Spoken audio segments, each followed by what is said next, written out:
Hello students, welcome back to my channel the magnet academy. कल हम लोग chapter second का क्या पढ़ रहे थे? Newton Gregory forward interpolation formula का जो डेरिवेशन किया था हम लोगों ने, उसमें क्वेश्चंस देखे थे। एक नहीं, दो नहीं, पूरे 4 क्वेश्चन हम लोगों ने किए थे। ठीक है, आज 2 क्वेश्चन और करते हैं। मैंने आपको बताया था इस क्वेश्चन में कुछ आपको नया सीखने को मिलेगा। क्या नया होगा? यही कि इसके अंदर y की जो वैल्यू होगी वो हम लोग नहीं रखेंगे, CF निकाल के रखेंगे, वो y की वैल्यू काउंट होगी। कैसे? तो अभी करते हैं। सबसे पहले हम लोग क्वेश्चन रीड करते हैं। क्या दे रखा है इसने? देखिए, एग्जाम्पल 5 आपकी बुक का है। क्या दे रखा है? In examination the number of candidate who obtain marks between certain limit were as follow. क्या दे रखा है? एक एग्जामिनेशन परीक्षा में टोटल नंबर ऑफ कैंडिडेट के इन्होंने क्या बता रखे? मार्क्स बता रखे हैं। क्या बता रखा है कि 0 to 19 के बीच में जो मार्क्स हैं उसके अंदर कितने कैंडिडेट है? मेरे पास 41 है। और 20 to 39 मार्क्स के बीच में टोटल कितने कैंडिडेट है? मेरे पास 62 है। एंड ऐसी 40 to 59 के बीच में कैंडिडेट कितने हैं? 65 है। एंड आगे ये दोनों भी दे रखा है। ठीक है, पूछा क्या है? Estimate the number of candidate who obtain less than 70 marks. यानी ऐसे कितने स्टूडेंट हैं जिनके 70 से कम मार्क्स आए हैं, ये मुझे ऑब्टेन करके बताना है। तो करते हैं। इसके लिए देखिए, सबसे पहले मुझे क्या बनाना पड़ेगा? संचयी बारंबारता बनाना पड़ेगा। इंग्लिश में बोलते हैं कॉमुलेटिव फ्रीक्वेंसी। सबको पता है कैसे निकालते, जिसको नहीं पता होगा वो सीख लेना। ठीक है, तो सबसे पहले गिवन टेबल सॉल्व करते हैं।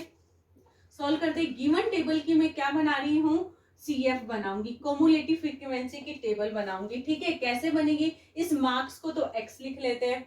कितना दे रखा है? 0 to 19 के बीच में, यहाँ लिखती हूँ x।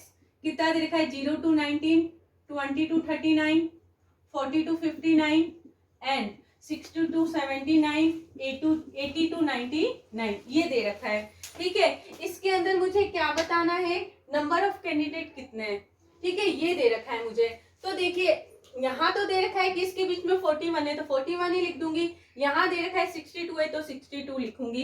इस टेबल को देख के हम ये तो अंदाजा नहीं लगा सकते ना कि 19 नंबर इन 41 में से कितने बच्चों के। इसने तो ये बता रखा है कि 0 से 19 जितने भी नंबर आए इसके अंदर, 0, 1, 2 से लेकर के 19 है, वो टोटल स्टूडेंट कितने हैं? 41 है। हो सकता है 19 नंबर लाने वाला एक ही स्टूडेंट हो, 15 नंबर लाने वाले 10 स्टूडेंट्स हो। तो ये चीज हम लोगों को पता नहीं है। तो मैं इसका एग्जैक्ट वैल्यू लिखने के लिए क्या कर रही हूँ? इनकी हाईएस्ट नंबर ले लेती हूँ। क्या कर रही हूँ? हाईएस्ट नंबर ले लेती हूँ। 0 to 19 का हाईएस्ट नंबर मेरे पास क्या है? 19 है। क्या ले लूंगी? 19। कितना दे रखा है इसका हाईएस्ट मार्क्स? 39, 59, 79, 99। मैंने हाईएस्ट मार्क्स ले लिया। अब जो ये नंबर ऑफ कैंडिडेट दे रखा है, ये तो इनके बीच का दे रखा है, 0 to 19 के बीच का। ठीक है, मेरे को क्या निकालना है? एग्जैक्ट वैल्यू निकालना है कि 19 टोटल कितने बच्चों के, ऐसे निकालना है। तो निकालते हैं। तब देखिए मेरे पास यहाँ y क्या आ जाएगा? क्या आ जाएगा यहाँ पे? y मेरे पास 41 कॉमुलेटिव फ्रीक्वेंसी यानी संचयी बारंबारता जब निकालते हैं तो फर्स्ट वाली वैल्यू सेम रहती है। जब सेकंड 39 लिखा है मैंने, ये निकालने के लिए क्या करेंगे? इसको इसमें ऐड करते हैं। ऐड करूंगी तो देखो कितना आ जाएगा? 1 और 2, 3, 6 एंड 4, 10 आ जाएगा। ठीक है, क्या करूंगी? ऐड कर लूंगी इसके अंदर। मेरे पास कितना आ जाएगा?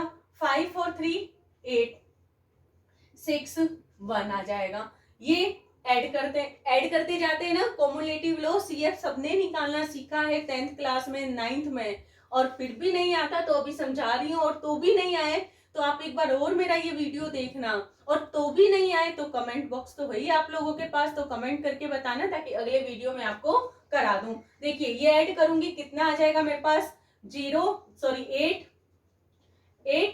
5 और 6, 11, 2, इतना आ जाएगा। ये ऐड करने पे कितना आ जाएगा? 7, 7, 14, 1, 15, 1, 2 और 1, 3, ये 235 आ जाएगा। ये सारी मेरे पास वैल्यू आ जाएगी। ओके, ये निकाल लिया हम लोगों ने CF तक। अब हम लोग बनाते हैं फॉरवर्ड डिफरेंस टेबल। बनाते हैं। यहाँ मेरे पास क्या आएगा? x, यहाँ क्या आएगा? y equal to fx। अब देखिए x की वैल्यू मेरे पास क्या है? 19, 39, 59, 79 एंड लास्ट 99।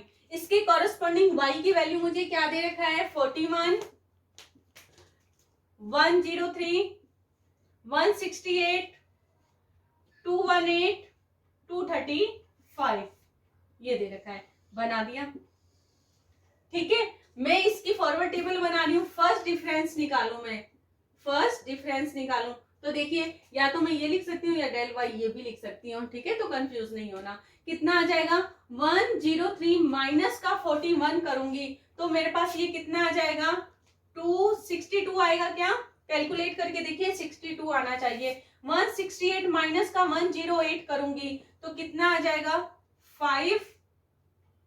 665 आ जाएगा, ठीक है। 218 माइनस का 168 करूंगी, 168 कर रही हूँ, कितना आ जाएगा, 0। और डिफरेंस जो है इनका मिड में हम लोगों को रखना है, कितना आ जाएगा, 50 आ जाएगा, ओके। 235 माइनस का 218 करूंगी, कितना आ जाएगा, कितना आ जाएगा, ये आ जाएगा 4 5 6 7 10 77। देखिए करके 77 आ रहा है क्या, नहीं नहीं 77 नहीं 17 आएगा, ओके। ये आ गया। क्या निकालूंगी, इसका सेकंड डिफरेंस निकालूंगी मैं, क्या आ जाएगा, 65 माइनस 62 करूंगी 3 आ जाएगा, ठीक है। 50 माइनस का 65 करूंगी मेरे पास क्या आ जाएगा, माइनस का 15 आएगा। 17 माइनस का 50 करूंगी कितना आ जाएगा, ये 3 माइनस का 33 आ जाएगा, माइनस का 33 आ गया। क्या निकालूंगी, इसका थर्ड डिफरेंस निकालूंगी, थर्ड डिफरेंस निकालूंगी क्या आ जाएगा, एफ में लिख लेते हैं हम लोग, ठीक है। यहाँ एफ ही लिख लेना, या वाई लिख ही सकती हूँ, मैंने लिख दिया। यहाँ कितना आ जाएगा, माइनस का 15 माइनस का 3 करूंगी कितना आ जाएगा, माइनस का 18, माइनस का 33 प्लस का माइनस माइनस प्लस हो जाएगा, प्लस का 15 कितना आ जाएगा मेरे पास, माइनस का 18, ओके। देखिए लास्ट एक और निकालना है, फोर्थ। मैंने वैसे तो बता रखा है जब कांस्टेंट आ जाए सारी वैल्यू एक से चले तो हम लोगों को वहीं स्टॉप हो जाना है, क्यों, क्योंकि जब अगला फॉरवर्ड निकालेंगे तो देखिए 0 ही बनेगा, आ रहा है ना। माइनस का 18 माइनस माइनस प्लस का 18 कितना आ जाएगा, 0 आ जाएगा। ये बन गया मेरे पास फॉरवर्ड डिफरेंस टेबल। अब क्या करना है, फॉर्मूला ही तो लिखना है, फॉर्मूला लिख लेते हैं। हम जानते हैं फॉर्मूला क्या होता है, यही तो होता है, एफ किस पे फाइंड करना है मुझे, लिख देती हूँ, ये करना है मुझे किस पे फाइंड, 17 पे, लेस देन 17 पे लिख दिया। क्या होता है, एफ ए प्लस में M, first forward F A plus में एम माइनस 1 अपॉन में 2 factorial, second forward F A plus में M minus 1 M minus 2 upon में 3 का factorial, del cube F A plus में एंड सोन चलता रहेगा, ठीक है। यहाँ मैं एम की वैल्यू निकाल लेती हूँ, ठीक है। अपन ये भी जानते हैं कि फर्स्ट वाली सारी वैल्यू लेकर के हम लोग चलते हैं, ओके। निकाल देते हैं, सबसे पहले m की वैल्यू निकालूंगी, क्या होता है, x माइनस ए अपॉन एच। x कितना दे रखा है, 70, ओके। a कितना दे रखा है मुझे, 90 अपॉन में h कितने का डिफरेंस दे रखा है, 20 का डिफरेंस दे रखा है। देखो 20 का डिफरेंस है, 20 का डिफरेंस है, कर लिया। सॉल्व कर दो इसे, कितना आ जाएगा, ये मेरे पास आ जाएगा 151 अपॉन 20। देखिए यही आ रहा है क्या, 51 अपॉन 20। इसको डिवाइड कर दो कितना आ जाएगा, इसको डिवाइड कर दो कितना आ जाएगा, ये आ जाएगा 2.55 आ जाएगा, कर लेना, ओके। ये आ जाएगा मेरे पास। क्या करना है, m की वैल्यू आ गई, टेबल बन गया, फॉर्मूले में ही तो पुटअप करना है, कर दीजिए पुट। देखिए फॉर्मूले में पुट करते हैं, हमारे पास क्या आ जाएगा, F70 equal to F a कितना दे रखा है मुझे, 41 प्लस में m कितना दे रखा है, 2.55, डेल एफ ए कितना दे रखा है, 62 प्लस में m की वैल्यू कितना दे रखा है, 2.55 माइनस 1 2 का फैक्टोरियल यानी 2, डेल टू एफ ए कितना दे रखा है, 3 प्लस में 2.55 माइनस 1 2.55 माइनस 2 अपॉन में 3 का फैक्टोरियल यानी 6 into del cube F a. Del cube F a कितना दे रखा है, यहाँ लिख रही हूँ माइनस का 18, और 4 वाला लिखने की जरूरत ही नहीं है क्योंकि डेल फॉर एफ एक्स कितना दे रखा है मुझे, 0 दे रखा है। कितना दे रखा है इसने मुझे, 0 दे रखा है, तो वो ऑलरेडी मेरे पास क्या आ जाएगा, जीरो आ जाएगा। अब ये कैलकुलेशन है, कैलकुलेशन आप करोगे, कैलकुलेटर से ये तो करना है, कर लोगे। ये 41 है, ये मल्टीप्लाई कर लेना, माइनस कर लेना 2.55 माइनस 1 कितना आएगा, अपॉन में 2 है, 3 से मल्टीप्लाई कर देना, सिंपल सी कैलकुलेशन है। ठीक है, देखिए हमारे पास इसका आंसर कितना आ जाएगा 198.51, जिसको अप्रोक्सीमेट में करके लिख लेना, या आप लोग कैसे लिख सकते हैं इसको, केवल 199 भी लिख सकते हैं। आंसर सब जानते हो, 5 या 5 से बड़ी होती तो उसकी अगली वैल्यू हम लोग लिख लेते हैं। ये हो गया, सिंपल सा है। ठीक है, अब CF क्यों निकाला बता दिया मैंने, क्योंकि मुझे एग्जैक्ट वैल्यू नहीं पता है कि 0 to 19 मार्क्स जो आया है उसके बीच में टोटल नंबर ऑफ कैंडिडेट कितने हैं, यानी 15 नंबर लाने वाले कैंडिडेट कितने हैं, 19 नंबर लाने वाले कैंडिडेट कितने हैं। तो इस प्रॉब्लम को हटाने के लिए मैंने क्या किया कि मार्क्स के तो हाईएस्ट नंबर ले लिया मैंने। ठीक है, केवल कौन कौन से ले लिए, 19 मार्क्स, 0 to 19 में हाईएस्ट मार्क्स कितने हैं, 19 है, ये लिख लिया, 39 है, 59 है, 79 है, 99 ये ले लिया। ठीक है, इसकी एग्जैक्ट वैल्यू निकालने के लिए मैंने CF ले लिया कि पहली तो 41 ही है, फिर जिसके बाद ये ऐड करते जाना है, इसमें आ जाएगा। ठीक है, अगला क्वेश्चन देखिए, इसे नोट कर लिया होगा आप लोगों ने, नहीं तो स्क्रीनशॉट ले लीजिए। देखिए एग्जांपल 6 क्या कह रहा है, इसे फटाफट नोट कीजिए, इरेज कर रही हूं मैं। और अगर आप लोगों को मेरा ये वीडियो अच्छा लग रहा है तो मेरे इस वीडियो को लाइक शेयर एंड सब्सक्राइब करें। ठीक है, और मेरे आने वाले वीडियो का नोटिफिकेशन आपको मिलता रहे, इसके लिए बेल आइकन को भी प्रेस करें।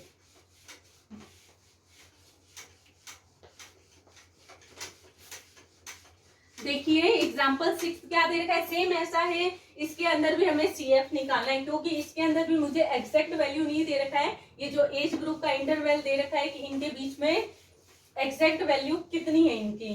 ठीक है, तो उसके लिए हमें CF निकालना पड़ेगा। अब मैं CF के लिए अलग टेबल नहीं बनाऊंगी, जो फॉरवर्ड की टेबल बनाऊंगी उसी के अंदर निकाल दूंगी। तो देखिए क्या दे रखा है मुझे, इसने दे रखा है the following are the number of death in 4 successive 10 years age group, find the number of death at 45 to 50 and 50 to 55। क्या दे रखा है मुझे कि मरने वालों की संख्या दे रखी है, 10 ईयर एज ग्रुप दे रखा है। ठीक है, और क्या दे रखा है इसने, ये तो एज ग्रुप दे रखा है कि 25 to 35 के बीच में मरने वालों की संख्या कितनी है, मेरे पास 13,229 है। 35 to 45 एज ग्रुप के बीच में मरने वालों की जनसंख्या कितनी है, 18,139, 18,149। ठीक है, ऐसी ये आगे इसने दे रखा है 39, ओके 49 बोल दिया था, 39 है, ये हो गया मेरे पास, यहाँ तक कोई दिक्कत नहीं होगा। फिर पूछा क्या इसने, find the number of death eight 45 to 50 and 50 to 45, इनके बीच में मेरे को क्या बताना है कि मरने वालों की संख्या बतानी है कि कितनी है इनके बीच में। तो निकालते हैं। सबसे पहले देखिए इसमें भी CF क्यों निकालेंगे, क्योंकि मुझे दे रखा है 25 से लेके 35 के बीच में जितने भी आ रहे 25 से लेके 35 में टोटल इतने मरने वालों की संख्या है। अब इसने ये नहीं बताया कि अगर एज ग्रुप मेरे पास केवल 25 है तो मरने वाले कितने हैं, 28 है तो मरने वालों की संख्या कितनी है, ये चीज मुझे एग्जैक्ट नहीं पता रखी है। इसके लिए मैं क्या करूंगी, CF निकालूंगी। देखिए क्या आ जाएगा मेरे पास, ये x, ये होगा x, यहाँ मेरे पास y इक्वल टू fx निकलेगा। एक बार तो यही लिख देती हूँ मैं, इसको मैं क्या ले लूं, इसको मैं ले लेती हूँ u ले लेती हूँ, तो यहाँ मेरे पास क्या निकल जाएगा, fx निकल जाएगा। ठीक है, क्या आ जाएगा मेरे पास, देखिए x कितना दे रखा है मुझे, एज ग्रुप दे रखा है 25 to 35, मैं क्या लिख सकती हूँ इसे, 25 से ऊपर एंड 35 से नीचे, यानी above to 25 and below to 35, ऐसे लिख सकते हैं, मैं ऐसे ही लिख देती हूँ। ठीक है, 35 to 45 एंड 45 to 55, 55 to 65, ये लिख दिया मैंने।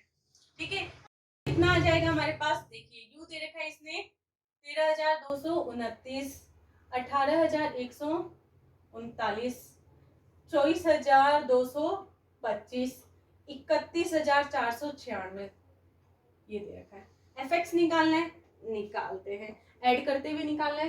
पहला वाला तो सेम ही रहेगा, कितना आएगा, सेम आएगा, कितना दे रखा है 13,229, इसको इसमें ऐड करना है, ऐड कर दो, करो, 9 9 18 हो गया, ये हो जाएगा 6 3 8 और 3 कितना हो गया 11, ये आ जाएगा इतना।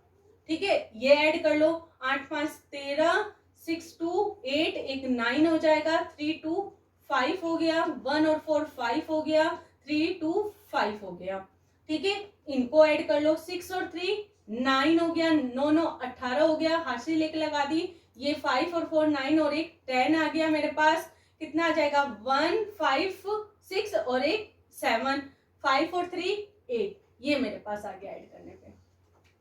फटाफट नोट कीजिए, यही आया होगा सबके, यही आया होगा। ठीक है, अब मुझे इसकी फॉरवर्ड निकालनी है, फर्स्ट फॉरवर्ड निकालूंगी। इसका क्या मतलब है, ये जो हमने निकाला है, ये जो हमने निकाला है इसका मतलब क्या है कि 25 से 35 के बीच में मरने वालों की संख्या इतनी है, 25 से लेकर के 45 के बीच में कितने हैं, इतने हैं, 25 से लेके 55 के बीच में कितने हैं, इतने हैं, 25 से लेके 65 के बीच में कितने हैं, इतने हैं। ये हम लोगों ने निकाल दिया है।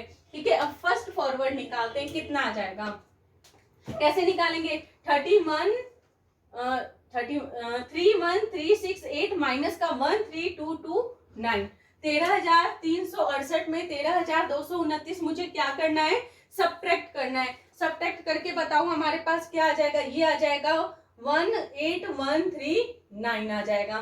करके देख लेना, ये कितना आ जाएगा मेरे पास, इनका डिफरेंस निकालूंगी तो ये मेरे पास आ जाएगा 24,225 आ जाएगा, ये आ जाएगा 31496, निकाल लेना आप लोग। ठीक है, कैलकुलेटर होगा आप लोगों के पास, निकाल लेना। आगे देखिए, del 2 fx करते हैं, del 2 fx क्या करना है, 24,225 में से माइनस क्या करना है, 18,139 करना है। कर दो, मेरे पास कितना आ जाएगा, ये मेरे पास आ जाएगा 60, ये मेरे पास आ जाएगा 6086 आ जाएगा।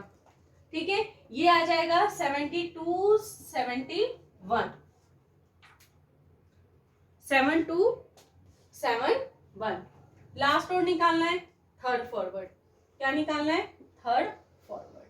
कितना आ जाएगा, निकाल दो, 7271 माइनस का क्या करना है, 6086 माइनस करना है, कितना आ जाएगा 1185। चेक कर लेना, कैलकुलेटर आप लोगों के पास है। ठीक है, अब क्या करना है, वही फॉर्मूला लिखोगे। कौन सा फॉर्मूला लिखोगे, Newton Gregory forward interpolation formula लिखोगे। देखो क्या यूज करूंगी हमें, Newton Gregory forward interpolation formula. क्या होता है formula, F A plus M H equal to F A plus में M first forward F A. Formula अब तक आप लोगों को याद हो गया होगा, मैं कितनी बार बोल चुकी हूँ, और जितनी बार भी मैंने क्वेश्चन किया है ये फॉर्मूला मैंने लिखा है। लास्ट क्या आ जाएगा, m m minus 1 M minus 2 से लेकर के चलता रहेगा अपॉन में एन फैक्टोरियल डेल की पावर एन एफ ए। ठीक है, अब मुझे इसमें क्या निकालना है, m की वैल्यू निकालनी है। m का फॉर्मूला क्या होता है, x माइनस ए अपॉन एच। अब यहाँ x क्या है, देखिए दो इंटरवल दे रखे हैं, 45 to 50 एंड 50 to 55। 45 to 50 इसके बीच में आएगा, और 50 to 55 किसके बीच में आएगा, यहाँ से इसी में ही आ रहा है। एग्जैक्ट नहीं पता मुझे, तो देखो मैं क्या करूँ, इसके अंदर एग्जैक्ट नहीं पता है तो मैं इनका कॉमन जो पार्ट दे रखा है 50, ये इस पे निकाल लेती हूँ। कितना आ जाएगा, x की वैल्यू 50। a क्या होगा, इस 50 का मतलब क्या है, ये जो f50 पे निकाल रही हूँ वैल्यू, इसका क्या मतलब है कि 25 से तो ये ऊपर है, 25 से तो क्या है ऊपर है, यानी अबव टू 25, और 50 से नीचे है। ठीक है, यानी बिलो टू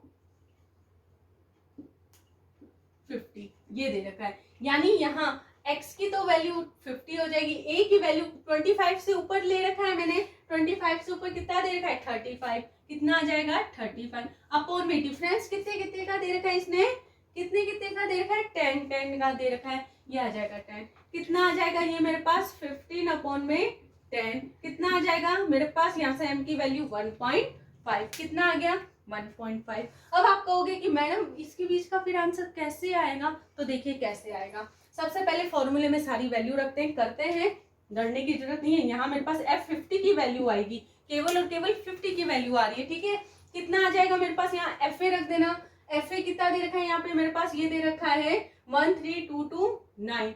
एम कितना दे रखा है मुझे 1.5।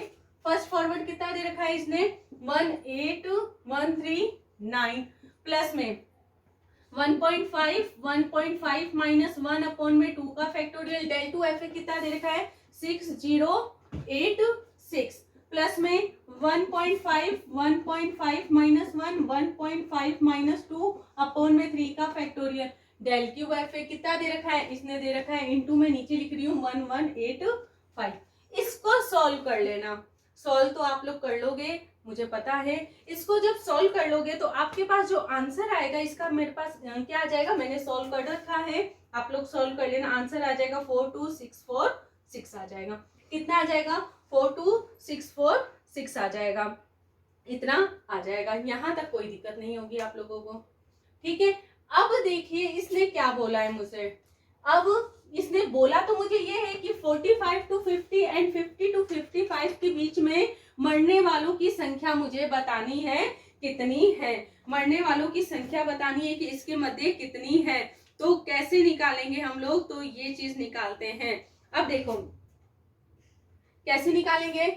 ये दे रखा है F50 का, ठीक है। मैंने यहाँ क्या लिखा है F50 का अर्थ क्या है मेरे पास, मतलब क्या है कि 25 से तो ऊपर है और 50 से नीचे है। और यहाँ मैंने जब ये कॉमुलेटिव लो इसका बना लिया था तो मैंने बताया था इसका मतलब क्या है 25 से 35 के बीच में, इसका मतलब क्या है 25 से 45 के बीच में, 25 से 55 के बीच में, 25 से 65 के बीच में, ये बताया था। अब मुझे 45 to 50 दे रखा है, 45 to 50 दे रखा है। तो इसके अंदर देखिए ये जो वैल्यू है ये आ जाएगा ना, ये लिख लेंगे। क्या करूंगी, इसके अंदर से ये सब्ट्रैक्ट कर दूंगी, 45 to 50 के बीच का आंसर आ जाएगा। 50 to 55 के बीच में दे रखा है वो ये ना मेरे पास, ठीक है। क्या हो जाएगा इसके अंदर, इसको सब्ट्रैक्ट कर दूंगी, वो मरने वालों की संख्या आ जाएगी। तो निकाल देते हैं इंटरवल। एज ग्रुप जब मुझे कितना दे रखा है 45 to 50 दे रखा है, तो इसके बीच में मरने वालों की संख्या, टोटल नंबर ऑफ डेथ्स कितने हैं मेरे पास, ये निकाल देते हैं। 42646 माइनस का 13368, ये निकाल लेना, सॉल्व कर लेना। और 50 to 55 के बीच में कितना है, ये आ जाएगा मेरे पास कितना 555593 माइनस का 50 पे कितना निकला है ये 42646 निकाल लेना। आंसर ये दोनों आ जाएंगे, कर लोगे ना, ये आ जाएगा मेरे पास आंसर। हो गया कंप्लीट।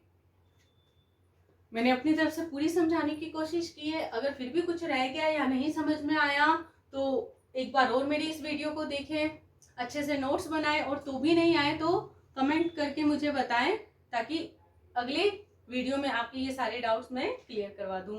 तो कल के वीडियो लेक्चर में हम लोग मिलते हैं किसके साथ, न्यूटन ग्रेगोरी बैकवर्ड इंटरपोलेशन फॉर्मूले का डेरिवेशन कैसे करते हैं उस डेरिवेशन के साथ, और टाइम रहा तो उसके एग्जाम्पल भी हम लोग करेंगे। तब तक के लिए bye, take care, thank you.